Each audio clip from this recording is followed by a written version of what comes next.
ആർക്കെങ്കിലും ഒരു നല്ലത് പറഞ്ഞു കൊടുക്കണേ, ആർക്കെങ്കിലും ഒരു നല്ലത് പറഞ്ഞു കൊടുക്കണേ. തന്റെ കണ്ണിന്റെ മുന്നിൽ ഒരു തെറ്റ് കണ്ടാ തിരുത്തി കൊടുക്കണേ. അതേത് സമയത്താകട്ടെ, ഏത് സാഹചര്യത്തിലാകട്ടെ, തെറ്റ് കാണുന്ന സമയത്ത് പറഞ്ഞു കൊടുക്കണേ ചെറുപ്പക്കാരാ.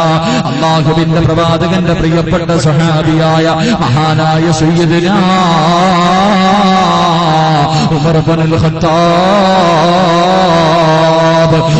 ഖത്താബ് റളിയല്ലാഹു തആല അൻഹു അതാ മരണത്തോട് മുന്നടിച്ചുകൊണ്ട് കിടക്കുകയാണ്. തന്റെ പൊന്നുമകന്റെ മടിത്തട്ടിൽ കുടൽമാല മുഴുവനും താഴെ വീണിട്ട് മരണത്തോട് മുന്നടിച്ചുകൊണ്ട് കിടക്കുമ്പോ ഒരു ചെറുപ്പക്കാരൻ നടന്നു വരികയാ, ഒരു ചെറുപ്പക്കാരൻ നടന്നു വരികയാണ്.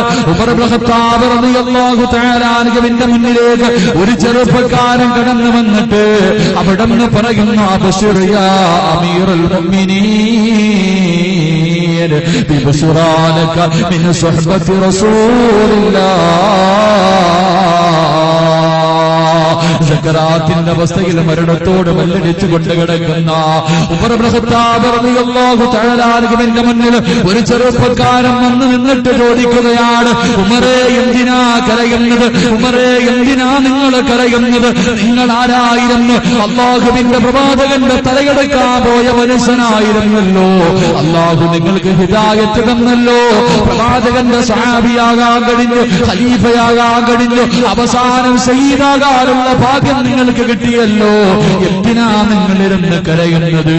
അല്ലാഹുവിന്റെ പ്രവാചകന്റെ സ്വഹാബിയായ മഹാനായ ഉമർ ഇബ്നുൽ ഖത്താബ് റളിയല്ലാഹു തആല അൻഹുവിന്റെ മനസ്സിൽ സന്തോഷമുണ്ടാക്കുന്ന കാര്യങ്ങൾ പറഞ്ഞു കൊടുക്കുകയാണ്. അവിടെ മടങ്ങി പോകുമ്പോ മഹാനായ ഇബ്നുൽ ഖത്താബ് തങ്ങളൊരു കാഴ്ച കാണുകയാണ്. ഉടനെ താഴെ വീണ കുടൽമാല വാരി തന്റെ വയറ്റിലേക്ക് ചേർത്ത് പിടിക്കുകയാണ്. താഴെ കിടക്കുന്ന കുടൽമാല വലത് കൈ കൊണ്ട് വാരി തന്റെ വയറ്റിലേക്ക് ചേർത്ത് പിടിച്ചിട്ട് ഇടത് കൈ തറയിൽ കുത്തിയിട്ട് ഉമർ ഇബ്നുൽ ഖത്താബ് റളിയല്ലാഹു തആല അൻഹു എഴുന്നേൽക്കുകയാണ്. അവിടെ വിളിച്ചു, അയ്യുഹൽ ഫതാ ഹലുമ്മാ, ഈ ചെറുപ്പക്കാരാ വന്നു നിൽക്കുമോ പൊന്നുമോനെ, ഈ ചെറുപ്പക്കാരാ വന്നു നിൽക്കുമോ പൊന്നുമോനെ. മഹാനായ ഉമർ ഇബ്നുൽ ഖത്താബ് റളിയല്ലാഹു തആല അൻഹു ആ ചെറുപ്പക്കാരനോട് പറഞ്ഞു, പൊന്നുമോനെ, നിന്റെ വസ്ത്രം നെരിയാണിക്ക് താഴെയാ കിടക്കുന്നത്.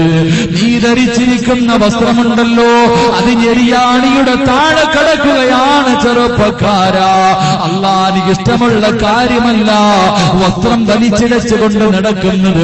അഹങ്കാരിയുടെ അടയാളമാണ് പൊന്നുമോനെ. അതുകൊണ്ട് വസ്ത്രമൊന്നുയർത്തുവോ. ഏത് സമയത്താ ഇത് പറഞ്ഞതെന്നറിയുമോ? മരണത്തോട് മല്ലടിച്ചുകൊണ്ട് കിടക്കുന്ന സമയത്താണ്.